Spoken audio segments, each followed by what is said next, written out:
할렐루야. 네, 오늘은 마태복음 14장 1절에서 12절까지의 말씀인데 이제 세례 요한에 대한 내용입니다. 세례 요한이 죽임당하는 장면을 이제 기록을 해놓으신 것이에요. 그런데 이제 이 말씀을 잘못 보면은 이제 엉뚱한 쪽으로 이제 해석을 합니다. 이 지금 세례 요한을 통해서 우리에게 주시는 하나님이 주시는 이 뜻이 무엇이냐?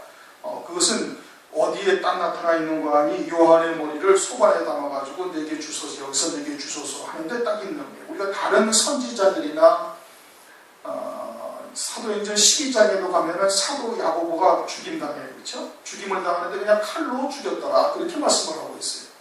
뭐 어떻게 죽임을 당했는지, 손가락을 잘랐는지, 어떻게 칼로 어떻게 죽었는지 말씀이 없고 그냥 칼로 죽였더라 이렇게 나왔고, 나머지 사도들에 대해서도 그 뒤에 나온 적이 없습니다. 뭐 그 앞에도 구약에도 보면은 이제 선지자들이 돌에 맞아 죽은 선지자가 나오기도 하고, 뭐 이제 아벨은 이제 주먹으로 맞아 죽었죠, 가인에게.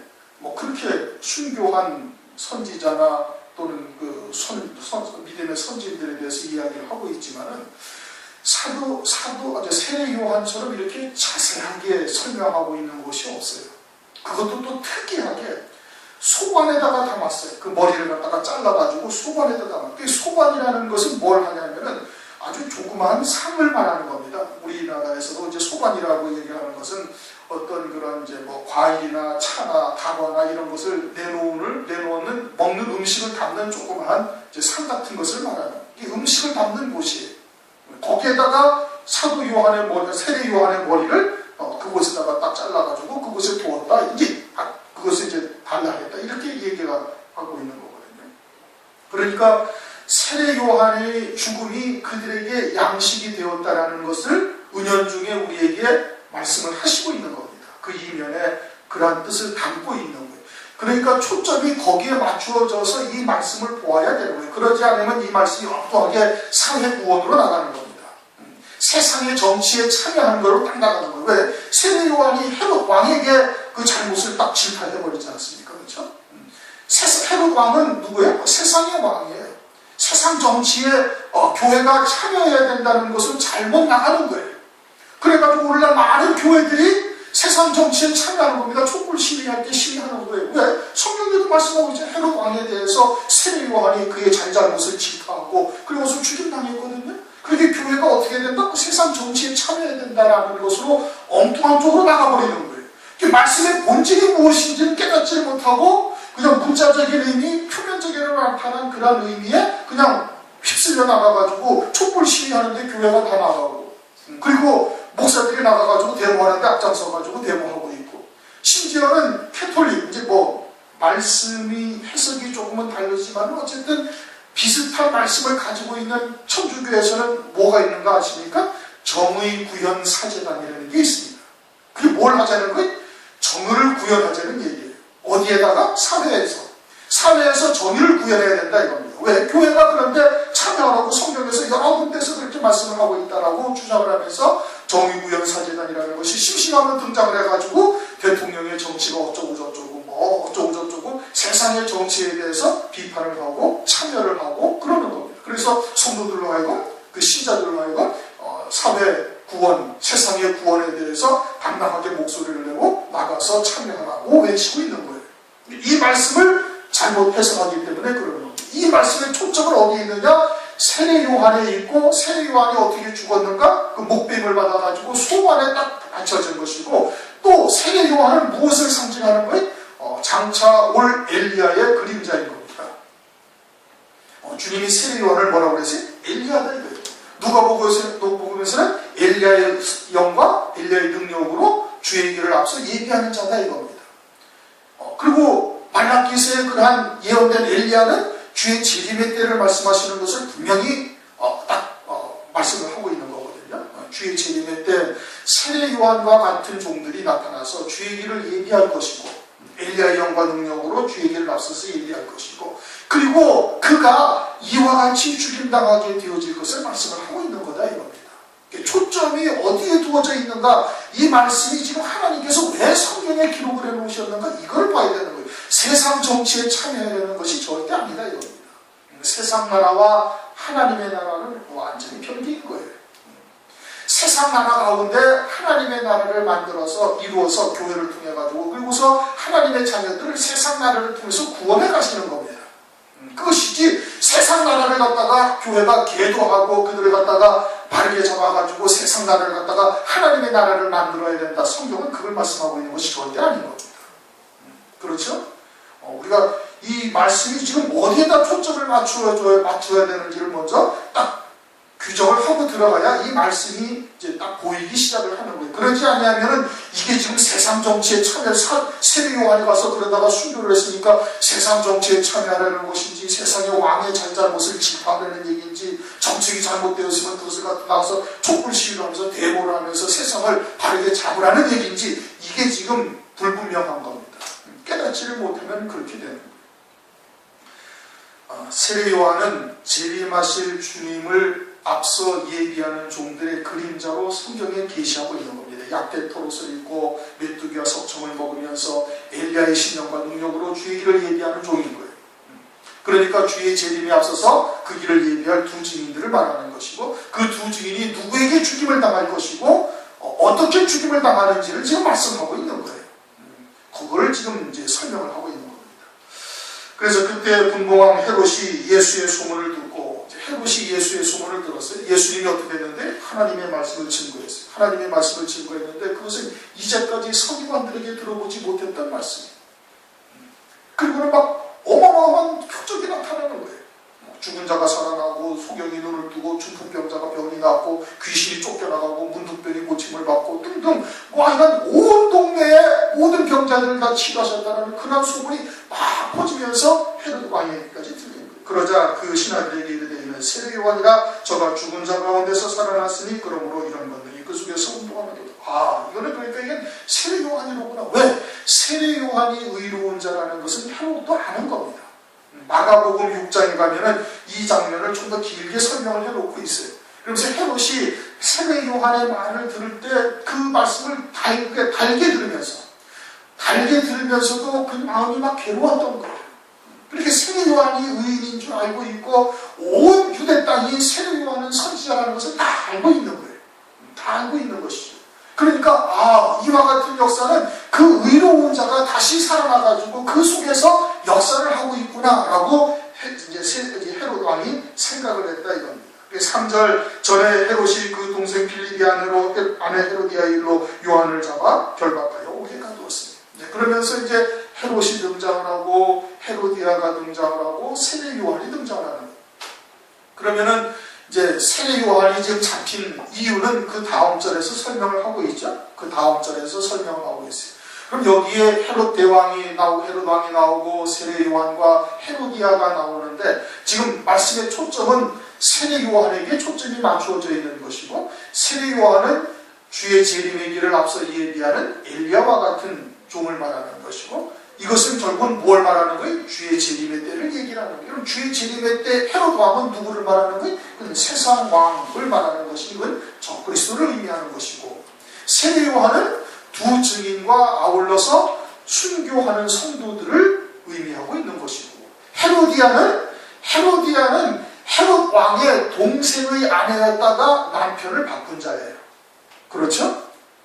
그럼 너 뭘 의미하는 거예요? 음녀교회지. 오실 그리스도, 신랑 되실 그리스도를 소망하면서 살아야 할 우리들인데 그러다가 신랑을 바꿔버렸어요. 누구로? 세상에 있는 왕으로 바꾼 거예요. 음녀교회죠. 음녀교회를 말합니다. 큰성 바벨론 음녀교회 그거를 딱 말하고 있는 거예요. 그러면서 4절 이는 요한이 그러면 헤로디아의 딸은 또 누구예요? 헤로디아의 딸이 나와가지고 이제 죽이지 않습니까? 헤로디아의 딸은 요한계시록 17장 2절을 보면 땅의 임금들과 땅에 거하는 자들이 그 음행의 포도주에 다 취하였더라. 땅의 임금들과 땅에 거하는 자들이 헤로디아의 딸인 거예요. 즉 음녀교회로서 큰 틀로서는 다 음녀교회지만 그 거짓 선자를 쫓고 거짓 선자의 말을 듣고 그리고서는 헤롯 왕을 즐겁게 하는 거예요. 헤로디아의 딸이 누구를 즐겁게 했어요? 헤롯 왕을 기쁘게 하는 거예요. 그를 찬양하고 경배하고 그리스도처럼 여기고 섬기고 그와 같이 그를 기쁘게 하는 일을 한 겁니다. 누가? 음료 교회들이 그렇게 한 것을 말하고 있는 것이. 그래서 4절, 이는 요한이 헤로데에게 말하되 당신이 그 여자를 취한 것이 옳지 않다 하였습니다. 그렇게 세례 요한이 지금 헤롯 왕, 세상의 왕이요, 세상의 정치에 지금 참여한 거예요. 그래가지고 그의 잘못을 아주 신랄하게 딱 비판하고 질타를 합니다. 아무도 그 권세가 두려워서 말을 못하잖아요. 아무도 얘기를 안 하는 거예요. 왜? 잘못 얘기했다 미움받아가면은 유배를 당하든지 죽임을 당하든지 그렇게 해서 그럴 거니까 그 권세가 두려워가지고 아무도 말을 못하는데 누가 딱 얘기를 한 거예요? 세례 요한이 헤롯 왕의 잘못을 딱 이야기를 한 거예요. 그러니까 이제 이와 같은 장면을 가지고서 많은 사람들이 이제 세상 정치에 참여해야 된다. 당연히 세상의 정치에도 교회가 목소리를 내야 된다. 그들의 잘못을 교회가 계도하지 않으면 어떻게 하냐. 그러나 사실 세상이 교회를 더 걱정합니다. 그렇잖아요? 교회가 세상의 빛이라 이제 성경에서 이제 문자대로 본다면은 세상에서 빛이 되어져야 되는 건데, 그런데 오늘날 어떻게 세상이 교회를 걱정하고 있을 정도가 되어져 있습니다. 이거는 우리가 아주 기본적인 상식만 있어도 다 아는 일들이에요. 세상이 교회를 걱정할 정도의 지금 상태인데 뭔 교회가 나가가지고 세상에 대해서 할 얘기가 뭐가 있겠어요. 더더군다나 이것은 그와 같은 의미가 아니라 초점이 지금 세례 요한이요, 세례 요한이 죽임당하는 장면이요, 이것은 또한 엘리야의 영과 능력으로 주의 재림의 길을 앞서 예비하는 종들에 대한 이야기다라는 것을 말하고 있는 것이거든요. 그러면 헤롯 왕의 잘못을 딱 질타하는 이 세례 요한이 지금 뭘 말한다고? 그건 두 증인이에요. 두 증인이고, 장차 환란이 이 땅에 이제 임하게 되어지면 적그리스도가 등장을 하는데, 적그리스도는 눈이 외눈박이에다가 이마에 뿔난 사람이 나오는 거 아닙니다. 마귀 같은 존재가 그런 형상으로 등장해가지고 적그리스도가 나와서 온 세상 사람들이 다 알 수 있도록 나오는 사람이 절대 아니에요. 아주 인격적이고 얼굴도 잘생겼고, 그리고 그가 하는 말 한마디 한마디가 그냥 사람들을 그냥 감동시켜버리는 거예요. 거기에다가 마귀의 지혜를 받아가지고 온 세상의 경제공황 파탄 나가지고 먹고 살기 힘든 이 온 세상의 경제를 기가 막히게 반전을 시키고, 전쟁을 끝이게 만들고, 물 문제나 공해 문제나 이런 것을 기가 막히게 해결하는 묘수를 내는 거예요. 그래가지고 온 세상 사람들이 자발적으로 추앙을 하지 아니할 수가 없게 되는 겁니다. 자발적으로 추앙을 하는 거예요. 우리를 이 땅에 마치 에덴 동산처럼 만들어가는 저분을 우리가 경배하지 않으면 누구를 경배할 것이냐. 과연 그리스도가 이 땅에 오신다 할지라도 이보다 더 할 수가 있으냐 할 정도의 아주 기가 막힌 사람이 등장을 해가지고 세상을 다 구원해 나가는 거다 이겁니다. 세상의 구원자로 등장하는 거예요. 그래서 그리스도와 같이 등장을 한다 이겁니다. 그래서 저 그리스도라고 이름을 하고 있는 것 아니겠습니까? 그러할 때 두 증인이 그것을 드러내는 겁니다.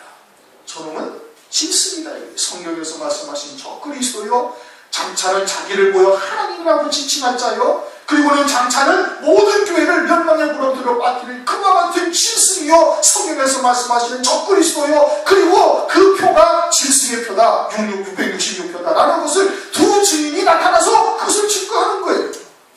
헤롯 왕의 잘못을 질타하는 것처럼 적그리스도를 갖다가 드러내고 증거하는 거예요. 그것을 음녀 교회들은, 즉 세상에 속해서 세상에 속한 말로 살고 있는 교회들은 그걸 모르는 겁니다.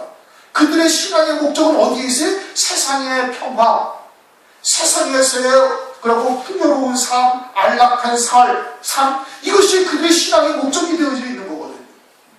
그런데 그 세상을 구원하는 그 사람이 적그리스도요, 짐승이요, 마귀요, 화신이라고 감히 얘기할 수가 있습니까? 얘기를 못하는 거예요. 그리고서는 두 증인이 그와 같이 증거하는 두 증인을 어떻게 그들을 갖다가 대적하고 핍박하고 미워하고 결국은 그들을 죽이는 자리에 내어주게 되는 겁니다. 누가?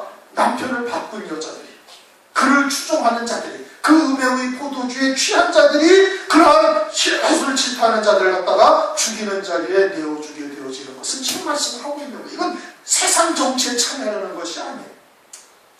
요한복음 18장 36절 한번 읽어보시죠. 우리 다 같이 한번 찾아보죠. 요한복음 18장 36절. 다 같이 읽습니다. 시작. 예수께서 대답하시되 내 나라는 이 세상에 속한 것이 아니라 만일 내 나라가 이 세상에 속한 것이었다면 내 종들이 싸워 나로 유대인들에게 넘기우지 않게 하였으리라. 이제 내 나라는 여기에 속한 것이 아니니라. 아멘. 하나님의 나라는 이 세상에 속한 것이 아니라는 말씀이에요. 이 세상과 대립하는 나라가 아니에요. 세상을 통해서 하나님의 나라를 세우고 그들을 하나님께서 구원해 가시는 것이 하나님의 뜻이지, 세상 나라에서 세상 나라를 계도하고 세상 나라를 바로잡아 가지고 이 세상에서 하나님의 나라를 세우려는 것이 절대 아니다 이겁니다.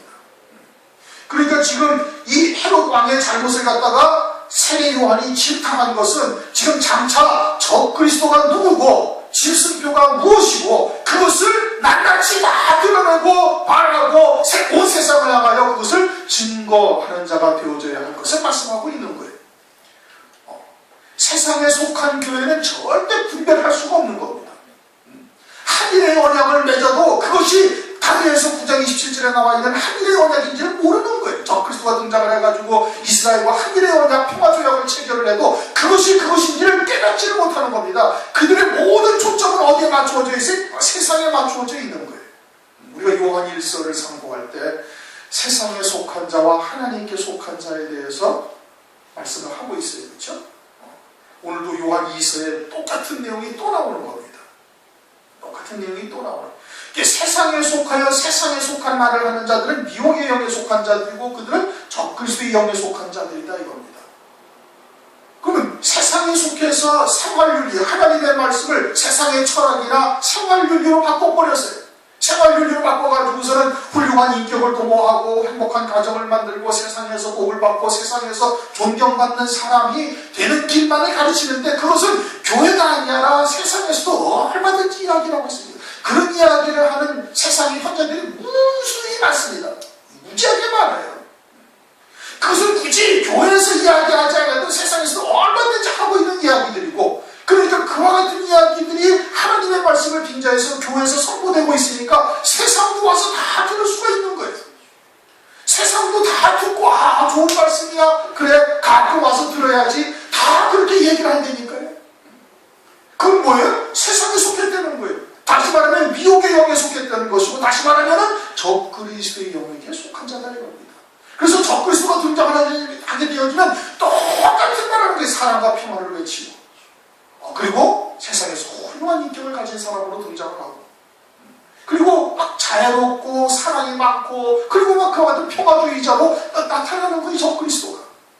그러니까 그러한 말씀을 듣고 그것이 하나님의 말씀이라고 여기면서 듣고 신앙생활을 해왔던 사람들은 그를 적그리스도라고 지칭하는 두 증인들, 세례 요한과 같은 이와 같은 자들을 어떻게 미워하고, 자기들은 그리스도처럼 만들고 있는데 그를 갖다가 짐승이라고 그러고 하나님을 대적하는 자라고 말하고 이러고 있으니까 어떻게 그를 갖다가 미워하고 핍박하고 결국은 이처럼 죽이는 자리에 내어주는다 그런 것을 지금 말씀을 하고 있는 거예요.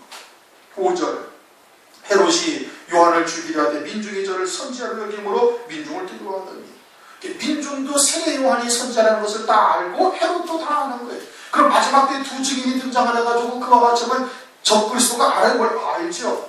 사람들도 그 말씀이 진리라는 것은 알고 있지만 따라가지를 못하는 거예요. 왜? 이미 하나님께서 듣지 못하게 딱 버리신 거예요.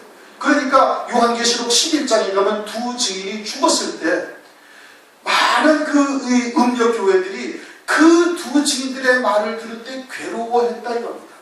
괴로워했지만 그들이 죽고 나니까 좋아가지고 즐거워해서 자기들끼리 막 선물을 나눈다 그렇게 말씀을 하고 있어요. 그 왜 괴로워해요? 뭐가 참이라는 것은 알고 있다 이겁니다. 그것이 분별도 되지 않으면 괴로워할 필요가 없어요. 괴로워해야 할 이유가 없어요. 근데 그것을 알고 있는데 쫓지를 못하는 거예요. 그러니까 어떻게? 마음으로는 괴로워하고 그렇게 아픈 곳을 막 후벼파는 그들의 말소리가 듣기 싫은 거예요. 그러니까 온 선지자들, 온 세상이 그들이 선지자라는 것을 다 안다 이겁니다. 세례 요한이 선지자라는 것을 다 알듯이 두 증인이 하나님의 종이라는 것을 온 세상이 다 아는 거예요.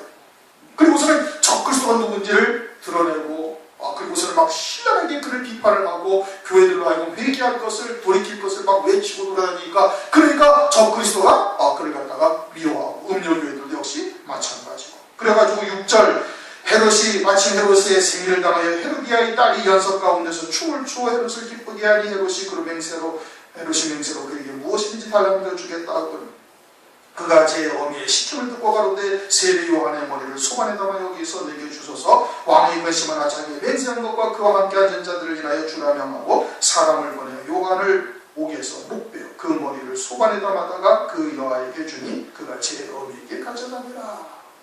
그래가지고 세례 요한을 소반에다가 딱 그 목을 빼가지고 소반에 담아 달라 이거예요. 그래가지고는 그렇게 순교를 하는 겁니다.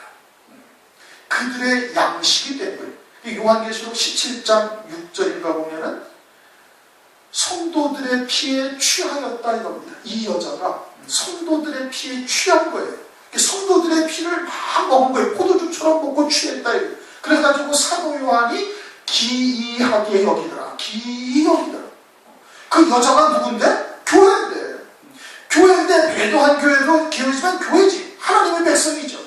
그런데 성도들의 피에 취하였으니까 사도 요한이 어떻게 하나님의 백성들을 죽이는 자리에 내어줄 수 있는가? 그것을 아주 기이하게 여기더라. 그렇게 지금 성경에서 말씀을 하고 있는 거예요. 헤로디아는 음료교회를 말하는 것이고 큰성 바벨론을 말하는 것이고 그의 딸 역시 마찬가지로 그 음행의 포도주에 취한 땅의 왕들과 땅에 거하는 자들을 말하는 거예요. 그들이 누구를 기쁘게 해요? 그 헤로디아의 딸이 누구를 기쁘게 해? 헤롯 왕을 기쁘게 하는 거예요. 그러면 그 앞에서 그리스도처럼 찬양하고 경배하고 그의 사전을 갖다가 예배당에 걸어놓고 예배드리기 전에 잠깐 묵도하고 우리가 예배를 드립시다. 뭐 이딴 식으로 해서 그를 기쁘게 한다 이겁니다. 그러면서 헤롯 왕의 권세에 의해서 세례 요한이 이처럼 죽임당하게 되어질 것을 말씀을 하고 있는 거예요. 세상 정치에 참여하고 세상을 바르게 잡고 세상에 정치하는 자들의 잘못을 질타해서 세상에서 빛이 되라 그런 뜻이 절대 아닌 겁니다. 이 말씀은 그걸 말씀하고 있는 것이 전혀 아닌 거예요. 그런데 이러한 말씀들을 가지고서 그렇게 사회 구원 또는 세상의 정치에 참여하는 것이 교회가 해야 할 일이라고 생각을 하고 있다면 그것은 크게 하나님의 말씀을 잘 못 보고 있는 겁니다. 지금 하나님께서 지금 초점을 어디에다 맞추고 이 말씀을 주셨는지를 잘 생각을 해봐야 되는 것이거든요. 그리고서는 12절 요한의 제자들이 와서 시체를 가져다가 장사하고 예수께 보았다. 요한의 제자들이 그러고서는 왔어요.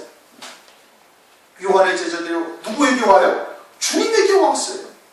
그 많은 사람들 또는 대제사장도 수없이 많은 사람들인데 해필이면 주님에게 와가지고서 세례 요한이 죽었습니다. 헤로디아의 딸이 춤을 추어서 기쁘게 하니까 헤롯이 원하는 게 뭐냐? 그래가지고선 여차저차 해가지고 헤롯 왕에 의해서 죽임당했습니다. 하고 예수님께 딱 고하시는 거예요. 그러자 예수님께서 그 말씀을 들으시고 뒤에 가서 16절 갈 것 없다. 너희가 먹을 것을 주어라. 그렇게 말씀하시는 거예요. 누구에게? 이제는 제자들에게. 다시 말하면 율법의 시대에서 복음의 시대, 성령의 시대, 은혜의 시대로 이제는 넘어갔다 이 뜻인 겁니다. 그래서 세례 요한의 제자들이 예수님께 와가지고 요한이 죽었습니다 선생님. 그러니까 주님께서 어떻게 이제 제자들에게 너희들이 먹을 것을 하나 주어라. 그럼 어떠한 시대가 됐다는 거예요? 복음의 시대가 됐다는 얘기예요. 이제는 체반됐다 이겁니다. 바뀌었다 이겁니다. 어디에서? 율법의 시대에서 성령의 시대로 바뀐 것이. 그러면 그것만 바뀌는 것이 아니라 장차 환난의 때 되어지면 또 이와 같이 그 종들의 체권할 때가 또 있음을 우리에게 말씀해 주시는 겁니다. 은혜 시대의 종들은 환난 날의 종들이 될 수가 없어요. 왜 안 돼요? 환난을 통해서 이루어 가실 구원의 비밀을 아무도 깨닫지 못하기 때문에 그러는 겁니다. 그래서 요한계시록은 이것은 그 종들에게 주신 말씀이에요. 종들에게 환난의 기간 동안에 하나님께서 환난을 어떻게 전개시켜 나갈 것이고 그 환난 가운데 하나님께서 어떻게 택한 백성들을 구원하실 것인지를 요한계시록을 통해서 그 종들에게 알려주신 거예요. 그렇게 그 종들이 그 말씀을 가진 자들이 환난 시대에 사역할 종들이 되는 것이에요. 말씀이 있어야 사역을 하지. 환난의 시대인데 예수 믿고 복받고 예수 믿고 잘되고 예수 믿고 행복한 가정을 꾸미고 이게 말이 되는 소리입니까? 안 되는 거란 말이에요. 그러니까 환난을 통해서 이루어가신 구원의 역사를 깨닫게 하셔서 그 종들에게 보이시오. 요한계시록 1장 안 찾아봐도 되겠죠? 그 종들에게 보이시려고 하나님께서 이 요한계시록에 말씀을 주신 거예요. 그리고 그 종들에게 요한계시록을 깨우쳐 주셔서 환난 가운데 어떠한 일이 있을 것이고 어떻게 하나님께서 구원을 이루어 가실 것인지 깨닫고 그 말씀을 통해서 위로와 소망과 힘, 능력을 갖게 되어지는 거예요. 그 말씀이 능력이에요. 그 말씀이 하나님이신 거예요. 그래서 그 말씀대로 이루어져 가는 것을 목도하면서 믿음이 더 강건해지고 그리고는 그 말씀에 붙들려 이끌림을 받을 수가 있다 이겁니다. 그러니까 그 말씀을 가지고 있는 자가 어떻게 되는 거예요? 체건되는 거예요. 언제? 환난 때. 그래서 사도 요한의 세례 요한의 제자들이 사내 요한이 딱 죽고 난 다음에 주님에게 와가지고 요한이 죽었습니다 주님. 그러냐? 그러고서는 주님께서 이제 그 사역을 시작해 나가시는 거죠. 체건할 때가 되었다. 이사야서 49장을 보면은 한번 읽어보실까요? 이사야서 49장에 뭐라고 말씀하시고 있는지. 이사야서 49장 1절부터 3절까지 읽습니다.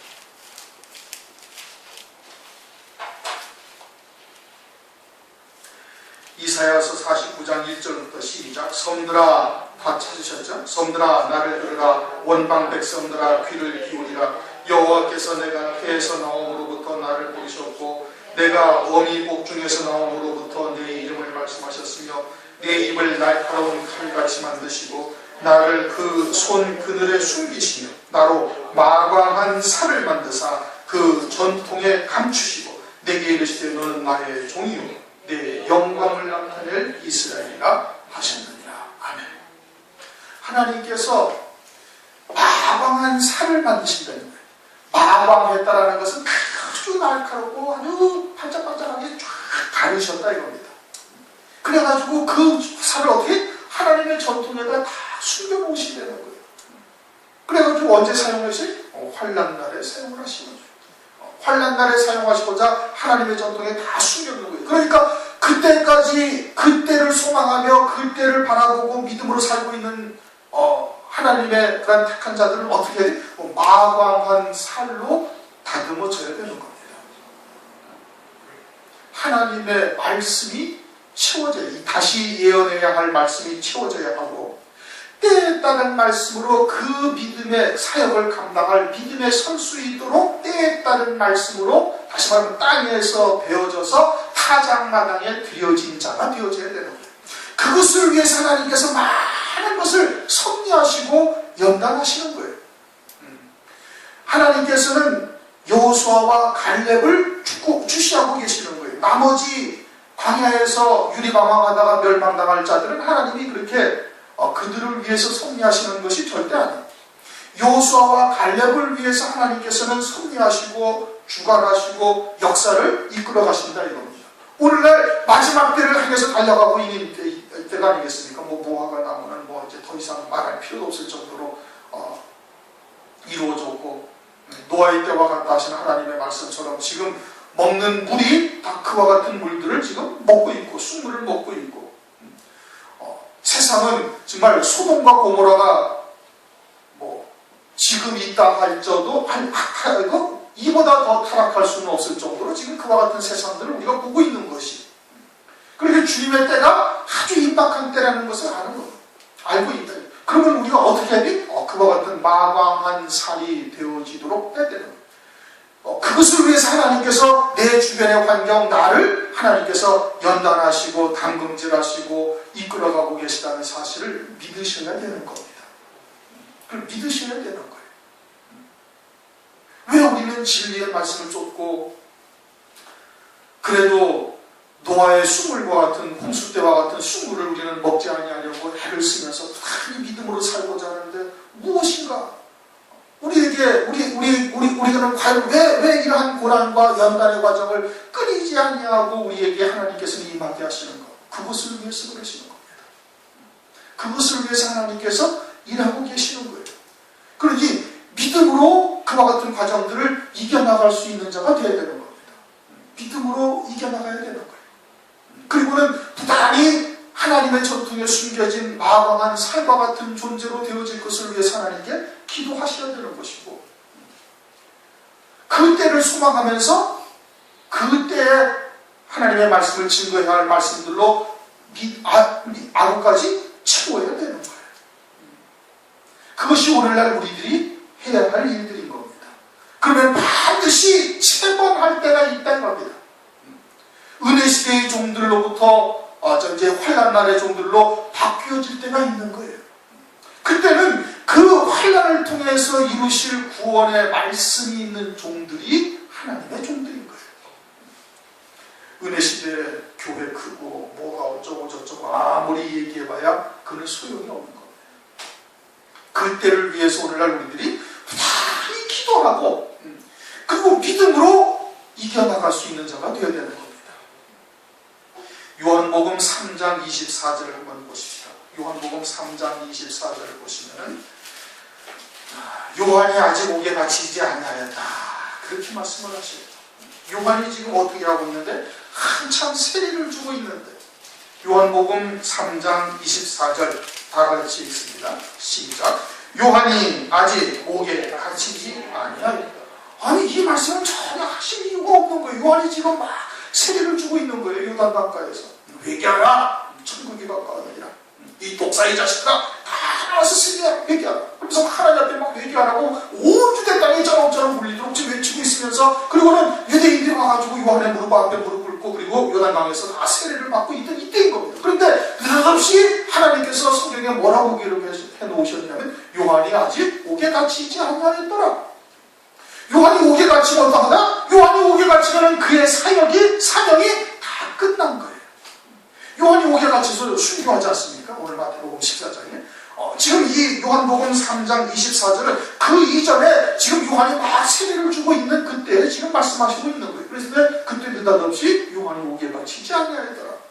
이것은 거꾸로 무엇을 말씀하시는 거예요? 아직 요한의 사명이 끝나지 아니한 때이다, 이런 뜻인 겁니다. 요한의 사명이 끝나지 아니한 때이니까 요한으로 충분히 사역을 다 할 수 있도록 하나님께서 역사를 하고 계시는 거예요.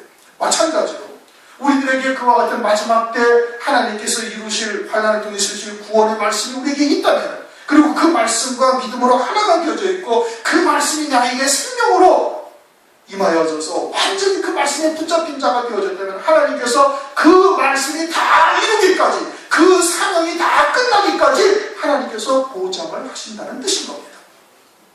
붙들고 계시는 거예요. 왜? 그 말씀을 이루시기 위해서. 누구를 통해서? 우리를 통해서. 어떻게 되어져 있는데? 그 말씀이 내게 생명이 되어져 있으니까. 오직 그 말씀을 믿는 믿음으로만 사는 존재로 살고 있으니까 그 말씀을 그를 통해서 이루시기까지 그를 하나님께서 딱 붙들고 계시는 거예요. 그러니까 사망이 음침한 골짜기에 있다 할지라도 두려워할 것이 없다, 이겁니다. 천만이 나라를 둘러치려 한다 할지라도 두려워하지 아니하노라, 다윗처럼 그렇게 고백할 수 있는 자가 되는 겁니다.